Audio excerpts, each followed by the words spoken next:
নমস্কার, good evening সবাইকে। আজকের ভিডিওটা স্পেশালি জিএনএমদের জন্য। জিএনএমদের যে ইন্টারভিউটা চলছে তার ইন্টারভিউ 12 তারিখে শেষ হচ্ছে। ইন্টারভিউ শেষ হওয়ার পর তার 4 দিন পরে তারা তাদের স্কোরটা দেখতে পাবে। 4 দিন লাগার পিছনে কারণ একটাই, তাদের যেহেতু নমিনেশনের ব্যাপারটা আছে, এই প্রসেসটা একটু লং বা লেন্দি হয় অন্য সব বিষয়ের তুলনায়। সব কিছুই সমানে বসানো যেতে পারে, কিন্তু নমিনেশন স্কোরটাতেই যতটা সময় লাগে, তো তার জন্য ওরা 4 দিন টাইম নিয়েছে। এবার 16 তারিখের দিকে সন্ধ্যা 7টা থেকে 7:30টার মধ্যে তোমাদের স্কোর, তোমাদের রেজাল্ট দিয়ে দিবে, স্কোর কার্ডটা দিবে। স্কোর কার্ডের মধ্যে তোমাদের যে সাইট থেকে তোমরা দেখতে পারবে সেটা হচ্ছে WBHRB ওয়েবসাইট থেকে দেখতে পাবে।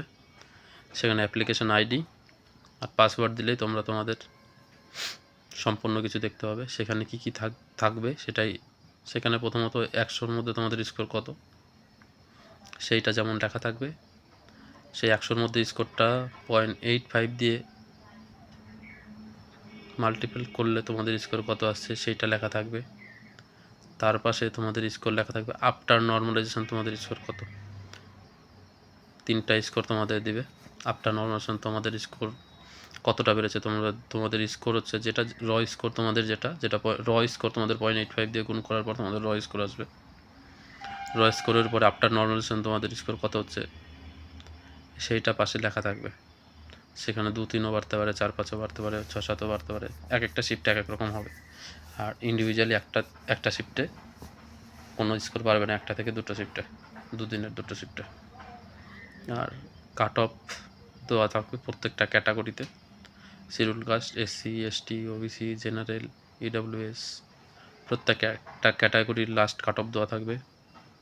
কাট অফের ভিত্তিতে সবাই জানতে পারবে লাস্ট কত স্কোর পেয়ে, কোন ক্যাটাগরিতে কত স্কোর পেয়ে ইন্টারভিউতে ডাক পেয়েছে, সেইটা সেই দিন স্পষ্ট হয়ে যাবে। ইভেন সেই দিন তোমরা তোমাদের একটা ধারণা তৈরি করতে পারবে যে তোমরা কাট অফের থেকে কতটা উপরে আছো বা তোমাদের সম্ভাবনা কতটা, তোমাদের চাকরি হওয়ার সম্ভাবনা ওই দিনই মোটামুটি বুঝে যাবে।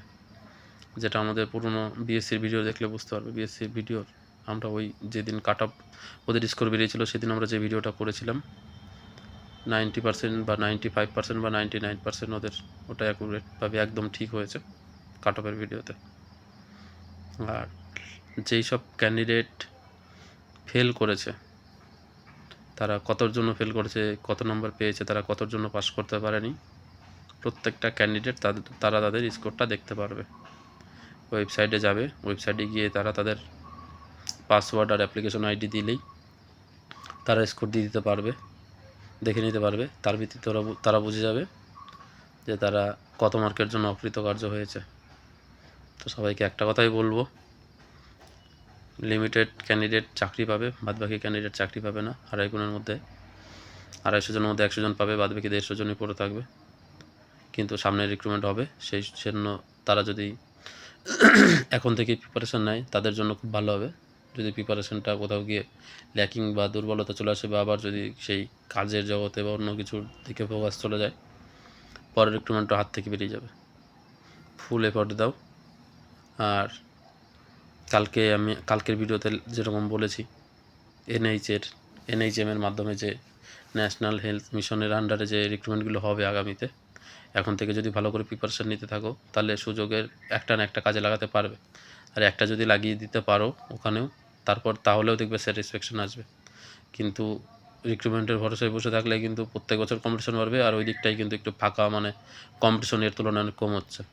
সেরকমভাবে ক্যান্ডিডেটরা ফর্ম ফিল আপ করছে না, সেরকমভাবে পরীক্ষা দিতে যাচ্ছে না, প্রচুর ক্যাজুয়াল ব্যাপারটাকে খুব মানে সিরিয়াসলি নিচ্ছে না। আর যারা সিরিয়াসলি নিচ্ছে তারা কিন্তু বেরিয়ে যাচ্ছে। তো যদি সিরিয়াসলি নাও তোমাদের ক্ষেত্রে পরবর্তীতে খুব বেনিফিটস আসবে।